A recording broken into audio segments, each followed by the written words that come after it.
नमस्कार, खबरों का पंचनामा देख रहे हैं आप। मैं हूं आपके साथ पूजा।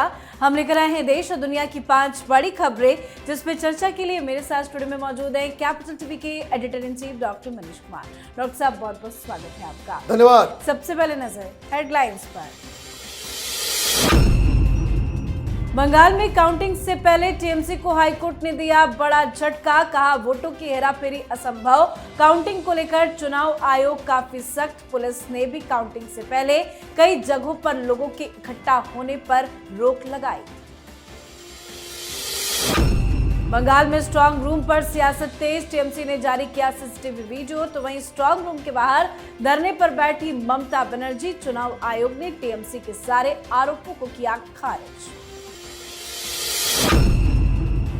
काउंटिंग से पहले बीजेपी का एक्शन मोड ऑन। 2 मई को बीजेपी ने कोलकाता में बुलाई हाई लेवल मीटिंग। 4 मई को लेकर बीजेपी रणनीति बनाने में जुटी। पवन खेड़ा को सुप्रीम कोर्ट से मिली अग्रिम जमानत, पर राहत के साथ सुप्रीम कोर्ट ने लगाई कड़ी शर्तें। थाने में होना होगा पेश, बिना अनुमति देश नहीं छोड़ सकेंगे पवन खेड़ा।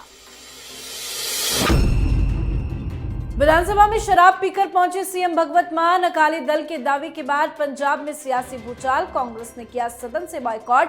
पंजाब में जमकर बवाल।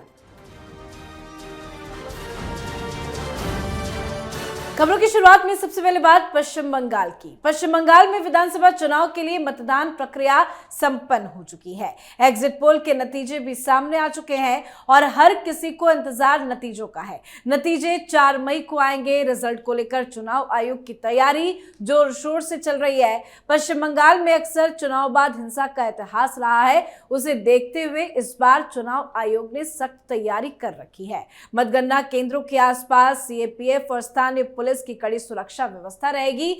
हर गतिविधि पर नजर रखी जाएगी ताकि किसी तरह की गड़बड़ी या झड़प की संभावना ना रहे। दिल्ली स्थित चुनाव आयोग मुख्यालय और पश्चिम बंगाल के सीईओ ऑफिस में कंट्रोल रूम बनाए जाएंगे। ये कंट्रोल रूम मतगणना के दिन लगातार हालात पर नजर रखेंगे और किसी भी अप्रिय घटना पर तुरंत कार्रवाई के निर्देश देंगे। साथ ही काउंटिंग से ठीक पहले कलकत्ता हाईकोर्ट ने टीएमसी को बड़ा झटका दिया है। अदालत ने मतगणना केंद्रों में बदलाव और केंद्रीय कर्मचारियों की नियुक्ति को चुनौती देने वाली 2 अलग-अलग याचिकाओं को खारिज कर दिया है। सर, क्या कुछ चल रहा है पश्चिम बंगाल में? काउंटिंग को लेकर क्या तैयारी की गई है? देखिए, जिस तरीके से अंदेशा था कि वोटिंग के दौरान हिंसा होगी, लेकिन इलेक्शन कमीशन ने बड़ा शानदार काम किया। सेंट्रल फोर्सेस ने बहुत बेहतर तरीके से ड्यूटी निभाई और हिंसा को बहुत कंट्रोल कर लिया। अब अगली जो चुनौती वो काउंटिंग की है, लेकिन ममता बनर्जी ने इसमें भी बखेड़ा शुरू कर दिया। वो चली गई हाई कोर्ट, वहां जाकर के ये अर्जी लगा रही हैं कि जो बाहर से जो अधिकारी आ रहे हैं उनको ड्यूटी पे नहीं लगाना चाहिए, लेकिन हाई कोर्ट से भी उनको झटका लग गया, क्योंकि हाई कोर्ट ने कहा कि भाई जो कोई भी तरीका हो जिससे बिल्कुल साफ सुथरे तरीके से चुनाव कंडक्ट हो, मतदान हो और काउंटिंग भी हो, वो तरीका इलेक्शन कमीशन अपना रही है, उसमें कोई दिक्कत नहीं है। अब इसके बाद से बवाल यूं मचा कि ममता बनर्जी उन्होंने हंगामा शुरू किया। तो आप 1 कदम चलोगे, इलेक्शन कमीशन 4 कदम चलेगा। सीधे 163 धारा लगा दी गई बीएनएस की, मतलब वही 144 धारा कि स्ट्रांग रूम के 200 मीटर की दूरी तक आप नजर नहीं आ सकते, 4-5 लोग इकट्ठा नहीं हो सकते। तमाम धरना प्रदर्शन, ये तमाशा, ड्रामेबाजी, नारेबाजी, इसके ऊपर रोक लगा दी गई है। और तो और जिस तरीके का सुरक्षा व्यवस्था, 3 लेयर्ड सिक्योरिटी, और तो और जितने काउंटिंग एजेंट्स जाएंगे, जितने लोग काउंटिंग बूथ के अंदर रहेंगे, उनके लिए क्यूआर कोड बिल्कुल ट्रेसेबल, ये फर्जीवाड़ा जो पहले हुआ करता था, उस सारी चीजों को बिल्कुल टेक्निकल तरीके से, ट्रांसपेरेंट तरीके से इलेक्शन कमीशन ये काम कर रही है। अब आप देखिए, देश के और भी राज्यों में चुनाव हुए हैं, वहां भी काउंटिंग होगी, लेकिन वहां इन सब करने की जरूरत नहीं पड़ रही है। ये टीएमसी की गुंडागर्दी की वजह से ये माहौल पश्चिम बंगाल का खराब हुआ है। तो काउंटिंग को लेकर चुनाव आयोग काफी सख्त है, तो वहीं तृणमूल कांग्रेस के नेताओं ने स्ट्रांग रूम में गड़बड़ी का आरोप लगाया है। मुख्यमंत्री ममता बनर्जी खुद सखावत मेमोरियल स्कूल में बने स्ट्रांग रूम पहुंची और धरने पर बैठ गई। ममता बनर्जी ने तृणमूल कांग्रेस के नेताओं, कार्यकर्ताओं और मतदान एजेंट से ईवीएम स्ट्रांग रूम की 24 घंटे निगरानी करने को भी कहा है। टीएमसी के आरोपों पर चुनाव आयोग ने भी जवाब दिया। चुनाव आयोग का कहना है कि कहीं स्ट्रांग रूम का ताला नहीं तोड़ा गया, सब अफवाह फैलाई जा रही है। पश्चिम बंगाल के निर्वाचन आयुक्त ने बताया कि आधी रात काउंटिंग सेंटर के अंदर पोस्टल बैलेट को अलग करने की प्रक्रिया चल रही थी और सभी पार्टियों को इसके बारे में पहले ही बता दिया गया था। सर, क्यों डर गई हैं ममता बनर्जी की खुद स्ट्रांग रूम के बाहर बैठ गई हैं धरने पर? देखिए, वो अपने कार्यकर्ताओं को वॉयलेंस के लिए प्रेरित कर रही हैं, इंसिनुएट कर रही हैं कि हंगामा करो, बवाल करो। और आज दिन भर कई शहरों से ये खबर आई कि स्ट्रांग रूम के बाहर टीएमसी के लोगों ने बवाल काटा। क्या हुआ ये कि ममता बनर्जी झूठ बोलने पे आमदा है। आप इस तरह की अपील क्यों करने की जरूरत पड़ रही है? क्योंकि लोगों को कानून मालूम नहीं है। आप ये कह रहे हो कि भाई स्ट्रांग रूम के बाहर बाकायदा चौकीदारी करो। ये हर बार होता है, हर जगह होता है। तमिलनाडु में भी हो रहा है, पुदुचेरी में भी हो रहा है, असम में भी हो रहा है, केरल में भी हो रहा है। ये जो लोग इलेक्शंस को जानते हैं कि किस तरह से किया जाता है, स्ट्रांग रूम के अंदर जब एक बार सील कर दिया जाता है, ईवीएम को कोई टच नहीं कर सकता। और वहां पे सीसीटीवी कैमरा लगा हुआ होता है। हर स्ट्रांग रूम के बाहर, हर दरवाजे के ऊपर जो सीसीटीवी लगा हुआ होता है, उसका डायरेक्ट फुटेज किसी एक स्थान पे स्ट्रांग रूम में ही वो उसको दिखाया जाता है। और वहां जब तक काउंटिंग नहीं होता है, हर पॉलिटिकल पार्टी के लोगों को वहां पे बाकायदा जगह दी जाती है। वो रात भर वहां सारे कार्यकर्ता मिलकर अलग अलग पार्टियों के वहां पे गाना बजाना, ताश, कैरम बोर्ड, शतरंज सब खेलते रहते हैं। ये कई दशकों से ये काम हो रहा है। लेकिन ममता बनर्जी लोगों को बरगलाने के लिए, इलेक्शन कमीशन के ऊपर लांछन लगाने के लिए आपने इस तरह का बयान दे दिया। अच्छा, आप भी चली गई वहां पे धरना देने के लिए। 3 घंटे बाद आप बाहर निकली। क्या कहा आपने? गड़बड़ हुई? कोई आरोप लगा रही हैं आप? अगर ऐसा हुआ है तो कोर्ट आप जा सकते हैं। आप उड़ भी नहीं जा रहे, आरोप भी नहीं लगा रहे, तो फिर आपकी मंशा क्या है? आप हिंसा भड़काना चाह रहे हो और इसलिए इस तरह की अफवाहों को हवा दिया जा रहा है। जी, तो काउंटिंग से पहले जबरदस्त बवाल मचा हुआ है, वहीं बीजेपी भी जबरदस्त एक्टिव है। बीजेपी पूरी तरह से एक्शन मोड में आ गई है। ताजा जानकारी के अनुसार पार्टी ने मतगणना से पहले कोलकाता में 2 मई को एक महत्वपूर्ण मीटिंग बुलाई है। इस बैठक का उद्देश्य मतगणना प्रक्रिया की तैयारियों की समीक्षा करना है, ताकि काउंटिंग डे पर किसी भी तरह की चूक ना हो। ये बैठक पार्टी के लिए बेहद अहम मानी जा रही है, क्योंकि इसके जरिए अंतिम रणनीति को आकार दिया जाएगा। इसमें समन्वय, निगरानी और जमीनी स्तर की तैयारियों पर विशेष जोर रहेगा। पार्टी नेतृत्व इस बैठक में काउंटिंग डे के पूरे प्रोटोकॉल की समीक्षा करेगा, खासतौर पर बूथ स्तर के प्रबंध, काउंटिंग सेंटर पर तैनाती और विभिन्न टीमों के बीच समन्वय को मजबूत करने पर चर्चा भी की जाएगी। सर, 4 को नतीजे आएंगे, 2 को इतनी बड़ी मीटिंग का मकसद क्या है? देखिए, मीटिंग का मकसद ये है कि टीएमसी कोई गड़बड़ी ना कर पाए। और ये मीटिंग इसलिए इंपॉर्टेंट है कि पिछली बार जब विधानसभा के चुनाव हुए थे और लोकसभा के चुनाव हुए थे, विधानसभा में भारतीय जनता पार्टी का कहना है कि करीब इस तरह के 50 सीटें थी जहां भारतीय जनता पार्टी जीत गई। भारतीय जनता पार्टी जीत गई, लेकिन वहां अंदर अधिकारियों के द्वारा इतना बवाल काटा गया, टीएमसी के द्वारा इतनी धमकी दी गई कि वहां जो काउंटिंग एजेंट्स गए थे वो बिल्कुल उसको कह सकते हैं कि उन्होंने अपने हथियार डाल दिए। और इस वजह से 50 सीटें जो भारतीय जनता पार्टी की तरफ से कहा जाता है कि 50 सीटें टीएमसी हार के भी वो काउंटिंग के समय जीत गई। अब कोई धमकी दे रहा है कि तुम्हारी बेटी उस कॉलेज में पढ़ती है, इतना ट्यूशन पढ़ने जाती है, तुम्हारा घर हम जानते हैं, तुमको चुनाव के बाद उठवा लेंगे, आदमी डर जाएगा। तो ये जो धमका के बलपूर्वक 50 सीटें पिछली बार बीजेपी हार गई, लोगों ने वोट किया, वो जीते, लेकिन वो काउंटिंग में घपलेबाजी की वजह से वो हार गए। इसीलिए इस बार भारतीय जनता पार्टी की व्यवस्था कुछ और है। धमकीबाज लोगों से भी निपटने का, अपनी मजबूती के साथ वहां पे काउंटिंग में मौजूदगी दर्ज कराने का, और रिजल्ट के आने के बाद हिंसा ना भड़के या कहीं हिंसा हो तो कैसे आप आपस में कम्युनिकेट करेंगे, कैसे मदद पहुंचाएंगे, ये सारी चीजें इस रिव्यू मीटिंग में तैयारी की जा रही है। तो कौन शख्स जाएगा, कौन वहां पे मौजूद होगा, कहां से कोऑर्डिनेशन होगा।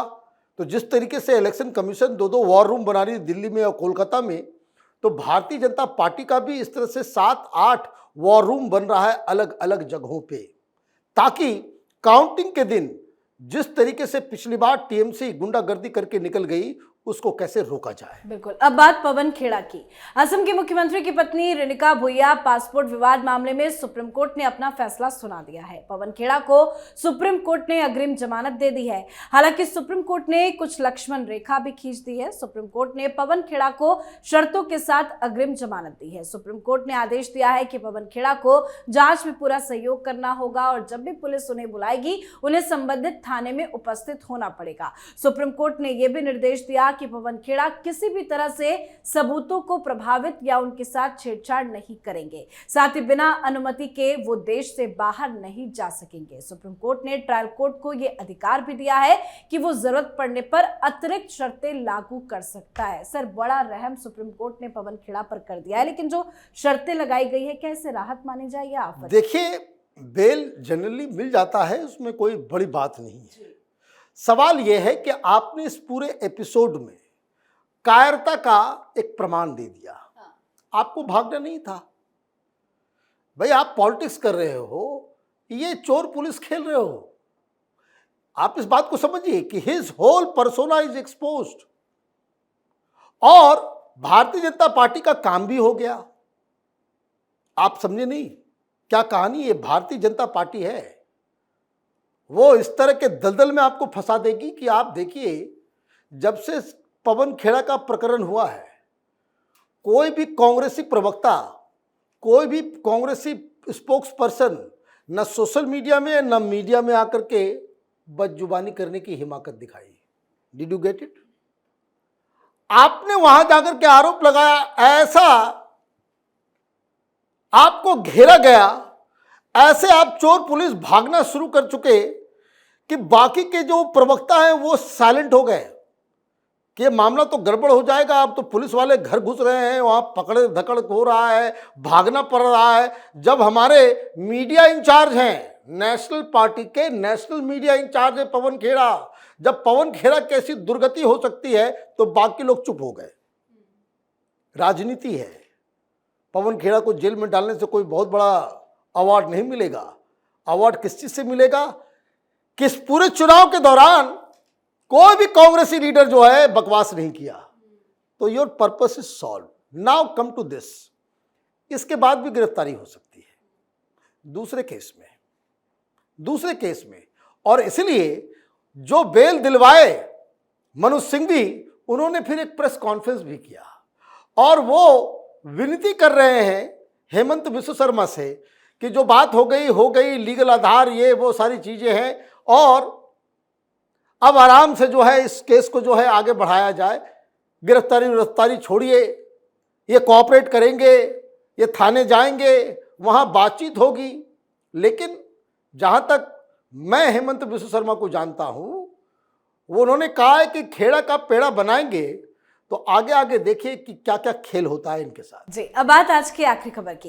पंजाब के मुख्यमंत्री भगवंत मान पर विपक्षी पार्टियों ने विधानसभा में शराब पीकर आने का आरोप लगाया है। स्वाति मालीवाल ने सीएम भगवंत मान का विधानसभा में बोलते हुए एक वीडियो शेयर करते हुए उन पर शराब पीकर विधानसभा में बोलने का आरोप लगाया। वहीं शिरोमणि अकाली दल ने भी एक्स पर पोस्ट कर लिखा कि ये बड़ी ही शर्म की बात है कि मजदूर दिवस के मौके पर सीएम भगवंत मान शराब पीकर विधानसभा पहुंचे। अकाली दल ने वीडियो का जिक्र करते हुए कहा कि आप खुद मुख्यमंत्री का हाल देख लीजिए कि वो विधानसभा में किस तरह से व्यवहार कर रहे हैं। शिरोमणि अकाली दल ने मांग की कि पूरे पंजाब के सामने मुख्यमंत्री का डोप टेस्ट कराया जाए ताकि पंजाब के लोगों को सच पता चल सके।